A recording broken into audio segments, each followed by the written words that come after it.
মেয়েটা তার ছেলেকে এদিক ওদিক খুঁজতে শুরু করে আর একটা সময় দেখে এক মহিলা তার ছেলেকে কিডন্যাপ করে নিয়ে যাচ্ছে। মেয়েটার নাম কার্লা। সে হুড়মুড়িয়ে তার ছেলেকে বাঁচাতে ছুটে যায়, কিন্তু কিডন্যাপার তাকে ফাঁকি দিয়ে চলে যায়। তাই কার্লা তার গাড়ি নিয়ে কিডন্যাপারের গাড়ির পিছু করতে শুরু করে। এই দেখে কিডন্যাপার তার ছেলেকে মেরে ফেলার হুমকি দেয় আর তাকে চলে যেতে বলে। তাই কার্লা বাধ্য হয়ে নিজের গাড়ি স্লো করে। তবে কার্লা দমে যাওয়ার পাত্র নয়। সে অন্য একটা রাস্তা দিয়ে কিডন্যাপারের পিছু করতে শুরু করে, কিন্তু রাস্তার নিয়ম ভাঙার কারণে পুলিশ তখনই তাকে জিজ্ঞাসাবাদ করতে চলে আসে। তখন কার্লা তাকে সমস্ত কিছু খুলে বলে, যা শুনে পুলিশ তাকে সাহায্য করার জন্য ওই গাড়িটাকে থামাতে যায়। কিন্তু এতে করে কিডন্যাপার তার গাড়ি নিয়ে পুলিশের বাইকে ধাক্কা মারে, যাতে করে পুলিশটা ওখানেই ছোটখাটো একটা অ্যাক্সিডেন্টে আহত হয়ে পড়ে। আর এইভাবেই কিছু দূর এগিয়ে কিডন্যাপার তার গাড়িটা থামিয়ে দেয়। কার্লা দেখতে পায় গাড়ির ভেতর থেকে একটা লোক তার চাকু হাতে নিয়ে তার দিকেই ছুটে আসছে। তাই সে ভয় পেয়ে তার গাড়ি পিছিয়ে নিতে শুরু করে। কিন্তু এক সময় নিজের ছেলের কথা চিন্তা করে কার্লা গাড়ি থেকে বের হয়ে নিজের পার্সটা সেই কিডন্যাপারের দিকে ছুড়ে মারে আর বলে এতে নাকি ক্রেডিট কার্ড সহ বেশ খানিকটা টাকা আছে। তার ছেলেকে সেই জন্য টাকা নিয়ে ছেড়ে দেয়। তার কারণে কিডন্যাপার সেই পার্স নিয়ে গাড়িতে ফেরত চলে যায়। আর তারপরেই কার্লা দেখতে পায় গাড়ি থেকে একটা মহিলা তার দিকে আসছে। তাই কার্লা আবারও তার নিজের গাড়িতে ঢুকে পড়ে, কিন্তু মহিলাটা তার কাছে এসে তাকে জানায় ওই কিডন্যাপার আর সে দুজন মিলে এই ধরনের কিডন্যাপ করে বেড়ায়। কিন্তু কার্লাকে সে একটা সুযোগ দিতে চায়। আসলে ঘটনার কিছুদিন আগে কার্লা একটা লটারি কিনেছিল,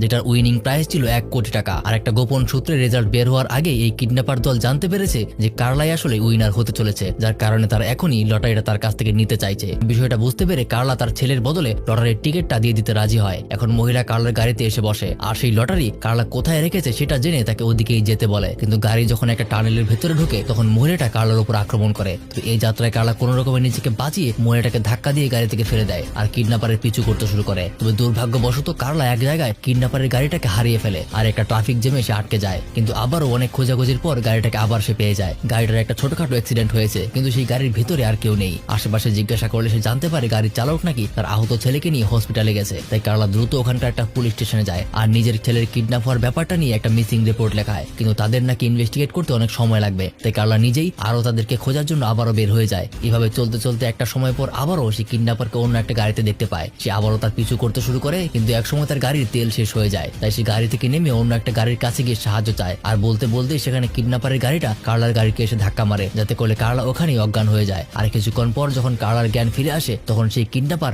আবারও তার উপর আক্রমণ করে। কিন্তু কার্লা কোনো রকমে নিজেকে বাঁচিয়ে অবশেষে ওই কিডন্যাপারকে পরপারে পাঠিয়ে দেয়। তারপর কার্লা তার আইডি কার্ড নিয়ে তার বাড়ির অ্যাড্রেস বের করে চলে যায় সেই বাড়িতে। কার্লা গিয়ে লুকিয়ে লুকিয়ে ওই বাড়িতে ঢুকে পড়ে আর ভেতরে ওই আহত মহিলাকে খুঁজে পায়, যে মহিলা ওই কিডন্যাপারের পার্টনার ছিল।